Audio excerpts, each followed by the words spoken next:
Assalamualaikum warahmatullahi wabarakatuh. Nama saya Saifuddin, saya mahasiswa dari Sekolah Tinggi Ilmu Ekonomi Banten dengan NPM 200-241.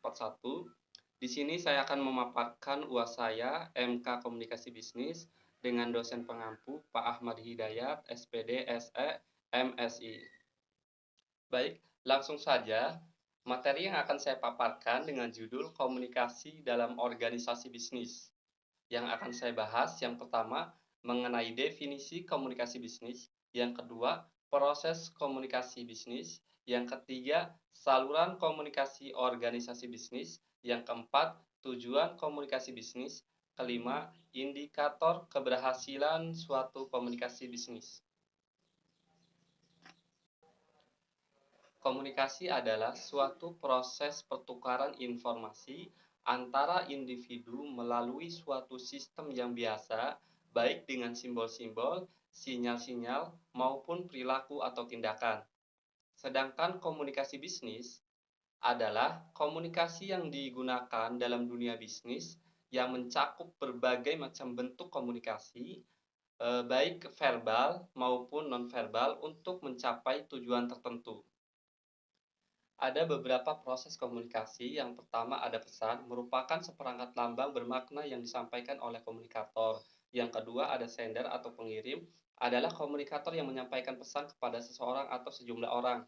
Yang ketiga ada receiver atau penerima, komunikan yang menerima pesan dari komunikator. Yang keempat ada penyandian. Proses penyandian yakni proses pengalian pikiran ke dalam bentuk lambang.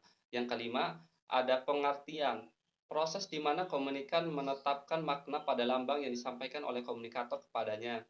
Yang keenam, ada noise atau gangguan, gangguan tak terencana yang terjadi dalam proses komunikasi sebagai akibat diterimanya pesan lain oleh komunikan yang berbeda dengan pesan yang disampaikan oleh komunikator kepadanya.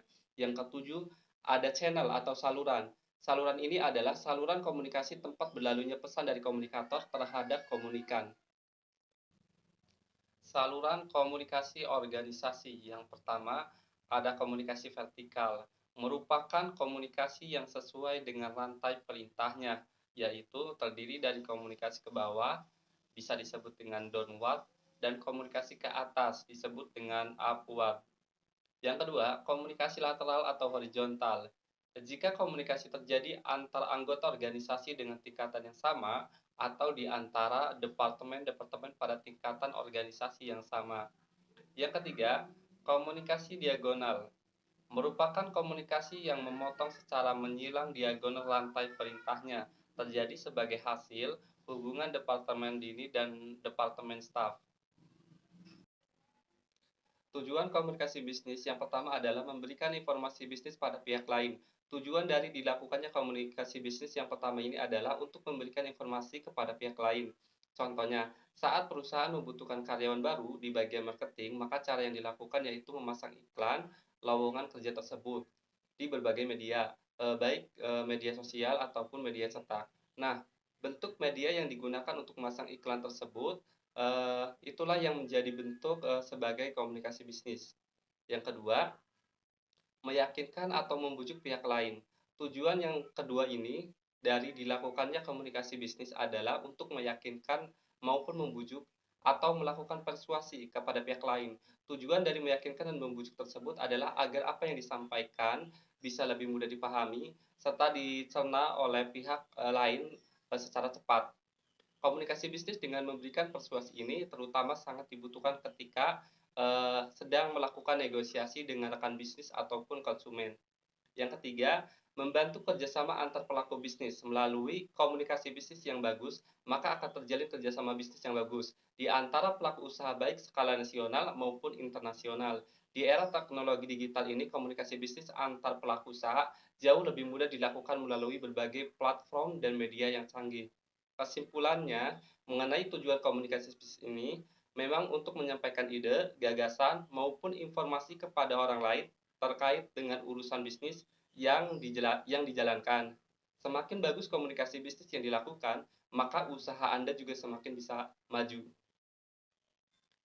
Mengenai indikator keberhasilan komunikasi bisnis, yang pertama ada persepsi. Komunikator harus dapat memprediksi apakah pesan yang disampaikan dapat diterima oleh komunikan. Yang kedua, ketepatan. Komunikan atau audien memiliki kerangka pikir. Agar komunikasi yang dilakukan tepat sasaran, komunikator perlu mengekspresikan hal yang ingin disampaikan sesuai dengan kerangka pikir komunikan.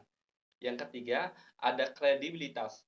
Dalam berkomunikasi, komunikator perlu memiliki sesuatu keyakinan bahwa komunikan dapat dipercaya. Sebaliknya, dia juga harus bisa mendapatkan kepercayaan dari komunikan. Yang keempat, ada pengendalian. Dalam komunikasi, komunikan memberikan reaksa atau umpan balik atau feedback terhadap pesan yang disampaikan. Reaksi ini harus bisa diantisipasi sekaligus dikendalikan oleh komunikator sehingga tidak melenceng dari target komunikan yang diharapkan. Baik, segitu saja yang dapat saya sampaikan materi mengenai komunikasi dalam organisasi bisnis. Mohon maaf atas kekurangannya. Terima kasih sekali lagi dan mohon like, komen, dan subscribe-nya karena ini kepentingan dari nilai UAS saya. Terima kasih. Assalamualaikum warahmatullahi wabarakatuh.